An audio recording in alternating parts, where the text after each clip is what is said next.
And good afternoon, everybody. Joe DiGregorio checking in with you. Well, the model's busted. Mother Nature busted. I busted last night. That's a good thing. It wasn't any particular one reason why the forecast was a bust. There were several things that came into play that primarily the models just weren't picking up on. And therein lied the problem. You had marine layer, extremely fast storm motion to the northeast, lack of instability.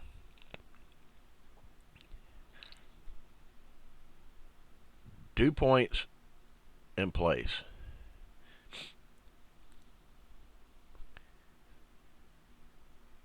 Shear was maximizing but pulling away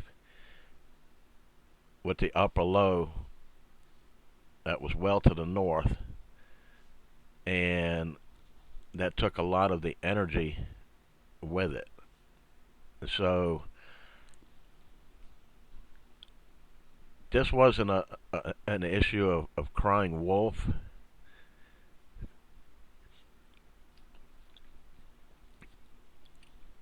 We only give you a forecast based off what the models and sounding data are telling us. And like I said, we got it wrong. Mother Nature did what she wanted to do, and the models busted. Spectacularly busted. Those of you that watched my overnight live stream last night, I was live until what, 4 o'clock this morning, all night with this.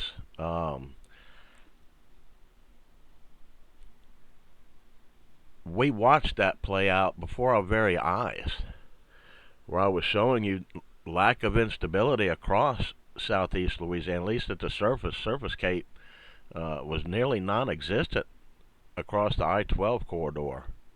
We had the dew points in place. The other parameters, the model, and the usually very reliable H-triple-R model just was not hitting the lick on it. And such is the nature of these things. We prayed for a bust. We got a bust. Because this had the potential to be a very explosive, very volatile, severe weather event. And with that, what I want to reiterate is not every storm system is different, okay? Or not every storm system is the same. Every storm system is different. And Monday into Tuesday, that's an entirely different setup. And again, I'm going to keep raising the awareness level of that until we get into showtime. We're getting into the heart of our spring severe weather season.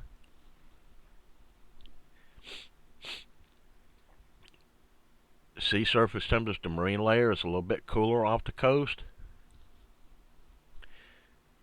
The parameters that were in place should have been in place across southeast Louisiana. Should have mitigated any effect that the marine layer had. Should have suppressed it. But the marine layer went out, mainly because of the strong mid upper level winds and bring that cooler air in, not allowing for instability to really get going. And you saw it live. I was pointing out the instability, the lack thereof, uh, across inland areas of southeast Louisiana, and the very volatile stuff was lurking just offshore. Um, unfortunately, this next setup is a different beast altogether. And um, as for right now, here's where things stand. Here's a 6-hour radar loop. It's currently, as I'm recording this video, it's 11:40. This is 5:35 a.m. And you can see, we take away that severe watch this morning. You see, eastern Mississippi moving into Alabama. They got nailed. But what I want to direct your attention to is watch tail end Charlie down here. As this moves off to the east, we'll put the watch box back in there. So here's the Louisiana Mississippi border right here with coastal Mississippi. And you see numerous flash flood warnings, severe thunderstorm warnings up. That was at 6 o'clock this morning. And why that skipped and jumped like that, I have no idea. But let's go back here.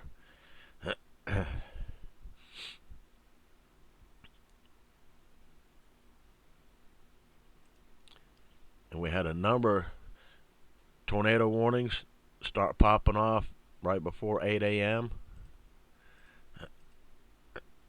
Things really began to ramp up as this stuff got off to the east there. So we'll run this again here. Why is this video not playing? Seriously?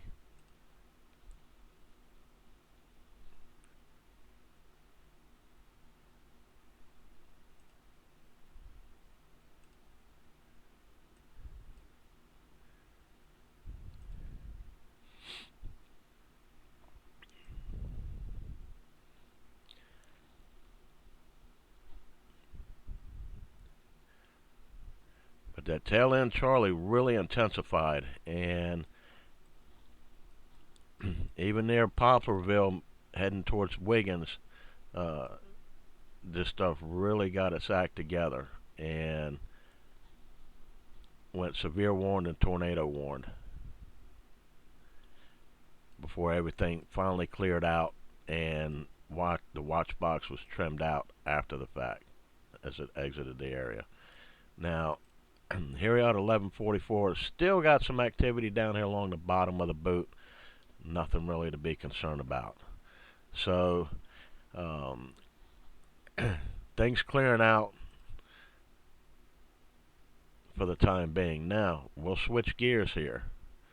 Turn radar off. Let's turn some of these warnings off here, because now we get into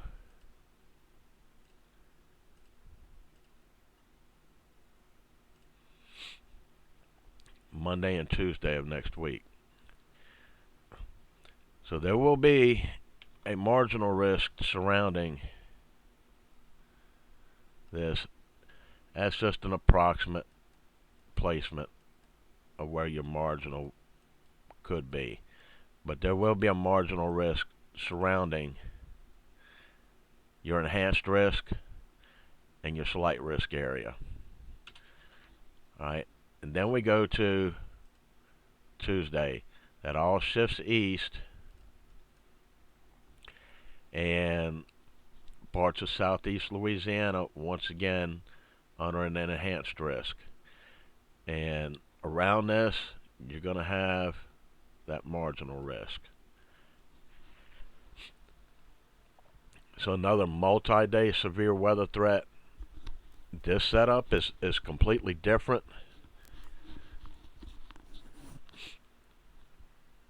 Still too early to nail down any kind of timing or specific threat, other than the fact that all modes of severe will once again be on the table. Now, will we get trolled again? That's a good question.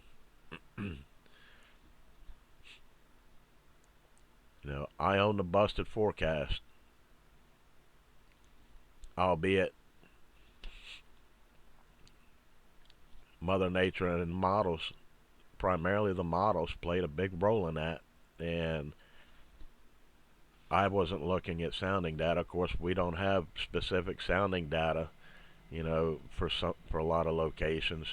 It gives you a relative average outside of certain locations. So, you know, even that's not 100% accurate. But suffice it to say, given the data that we had prior, everything indicated an explosive severe weather event.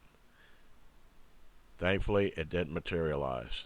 So, um, I'm not going to say I'm sorry. I'm just going to clap my hands and say, hey, we dodged a bullet.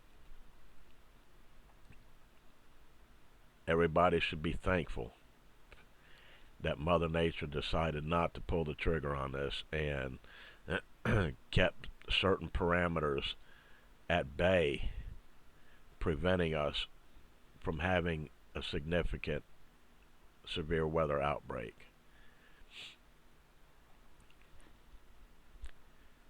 Understand that just because this one event went bust, that doesn't mean all of them are. Those spectacular busts like that, like what happened last night, they're rare, especially on my end. Those of you that have followed me for all over the years, um, you know I'm usually right more so than wrong, and even more so than a lot of the suits. And so, you know, I own my part of it. Storm Prediction Center, the models, Mother Nature, they own the rest of it because we got trolled last night. I could have went to sleep last night. I should have been asleep last night, working on 4 hours of sleep over those past 2 days. So, you know, if there wasn't a serious situation, I wouldn't have stayed up. Thankfully, things worked out for the best.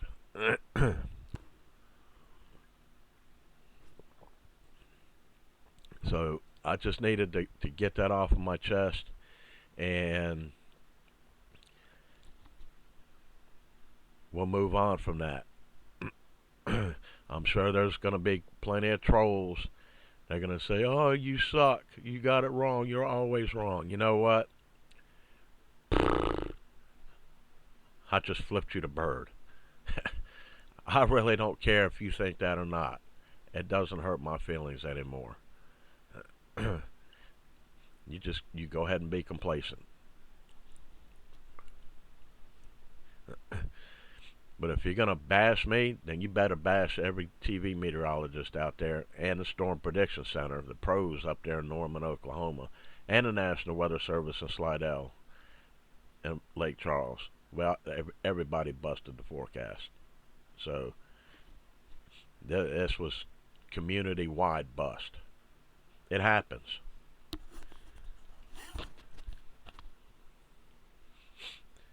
And when we have a severe weather threat, especially one that has the potential to be significant, I'm not going to downplay it, not one bit.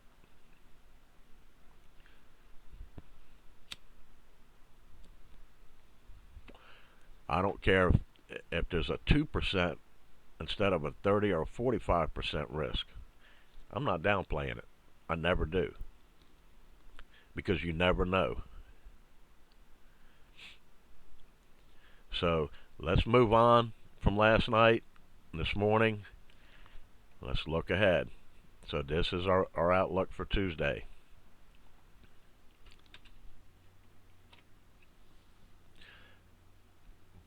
This graphic will be adjusted over time as the model data, sounding data become better refined,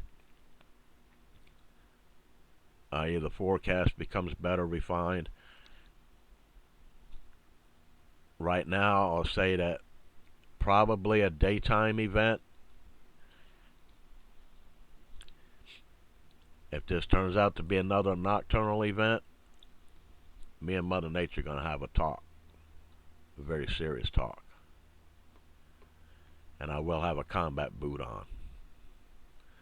So, all jokes aside, you know, let's not take any threat of severe weather as a joke. And if anybody does so, well, you know what? That's on you. You're an idiot to even think that. So you've got your early heads up. You've got your talk about why the forecast busted last night. Now we move on. So here on YouTube, where I'm sharing this primarily, uploading it primarily, and I'll share it to the Facebook pages.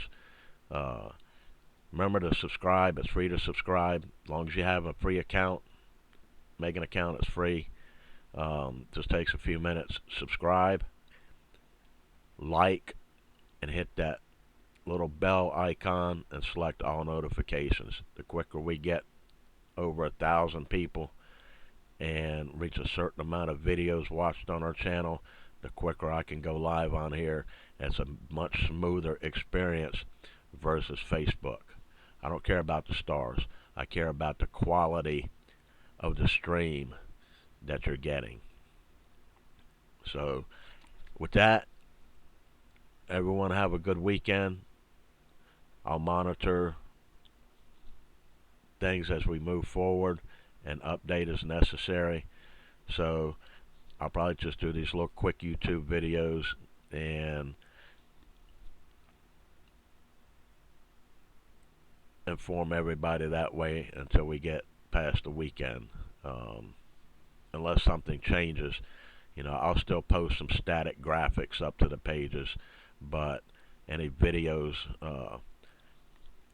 will just be pre-recorded and uploaded to YouTube so we can start building the channel up. So with that, have a good rest of your Friday. Enjoy the weekend. It's going to be spectacular. Get out there, barbecue, enjoy the sun and fun, and we'll talk to you tomorrow. Thanks for tuning in.